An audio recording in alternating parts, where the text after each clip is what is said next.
гарсан нь. Эртээ урд цагт хоёр хүүтэй өвгөн эмгэн хоёр амьдран суудаг байж гэнэ.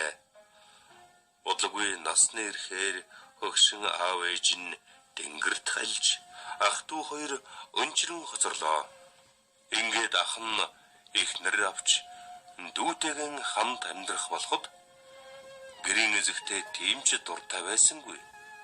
Юу ч болсон дүүд нь уурлаж узаарлан хамгал ажилдаа зарна. Тэгтэл нөхөр нь жилийн хугацаатай аян жинд явах болж ихнэр дүү хоёр нь гэрээ сахин үлдлээ. Бэргэн дандаа л шингэн будаа эсвэл аль муу хоолунд өгч байлаа. Дүүн ганц цагаан нохоогоон дагуулад өдөр болгон малдаан явна. Ингэж явахтаа асхан боллоо. Аргастай будаа идэх юм байна. Өглөө боллоо. Өөдөстэй будаа идэх юм байна гэж дуулан явдаг байж гэнэ. Асхан гэж орой үдэш боллоо гэсэн нутгийн хиллэг юм аа. Нэгэн өдөр дүүгийнх нь ингэж дуулахыг ах トゥ хоёрын садангийн хүн сонсчээ. Тэгээд дүүгээс насуулаа. За хүмүн чи өдөр бүр яагаад ийм дуу дуулж явдаг болов? Гэж асуухад бэргэн намайг гадуурхаад байд юм аа. Асхан аргастай будаа идүүлдэг. Өглөө өөдөстэй будаа идүүлдэг билээ гэж гэнэ. Тэгтэн хамаатан нь юун өөдөстэй будаа, юуг аргастай будаа гэдэг юм гэж асуулаа. Дүүн өөдөстэй будаа гэдэг бол өөхний шимэлдэгэ.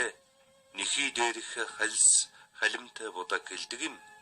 Аргастай будаа гэдэг бол дээр нь хэдэн буурцаг хаяад дотор нь малын хоргол баас холсон будаа гэлж байгаа юм аа гэж хэлжээ. Ингээд нутгийнх нь бэргэн дүүгээ хүн гэж үздэггүй адшуу үздэг гэдгийг мэддэг болжээ. Тэгээд таарсан хүн болгон л дүүд нь хандан чи ахында очиж болохгүй юм байна. Аюултай гэж хэлнэ. Тэгтэл чи бэргэн нь нутаг усныхандаа өөрийнх нь тухай ярьсан гэдгийг мэдээд өөрт нь шууд халдаж чадахгүй болохоор хайртай цагаан нохойг нь хөнөөч гэж гинэ. Дүүн ихэд уян ашгууд авдан нохойгоон хотныхоо захад хүндэтгэл үзүүлэн нутаглуулад дээр нь 3 ширхэг буурцаг тавьжээ. Удсан ч үгүй тэр 3 буурцаг сайхан ургаж дээр нь буурцаг нэмж гарч ирлээ. Тэгээд дүүн айл амтнаар дэнэж хоол олж иддэг болжээ. Ингэж яваад удаагүй байтал ахынч аянаас ирж эхнэрийнхээ өгөндроод дүүгэн тоосонгүй. Харин тэгтэл дүүгийнх нь гидсэн хийдүүрч төс дуугардаг болжээ. Гэтэл тэр нь их сайхан үнэртэй байхан тэрэ.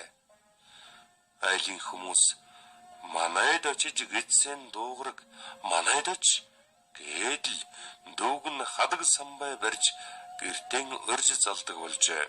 Хүүч айлд залгадан гидсэн дуугаргасаар баяжлаа. Энэ тухай сонсоод бэргэн нөхөртөө ингэж хэллээ. Дуучин сүрхий залуу ээж одоо хаяулаа дүүгээ гэртээ авчи. Би тэрэнд муу байсан их буу болжээ. Эхнэрийнхэн энэ ухаарлын үгийг сонсоод ахын дүүгэн хайжлоод гэртээ авчирч гурвуулан эвдээ найртай сайхан амьдрсан гэдгээ.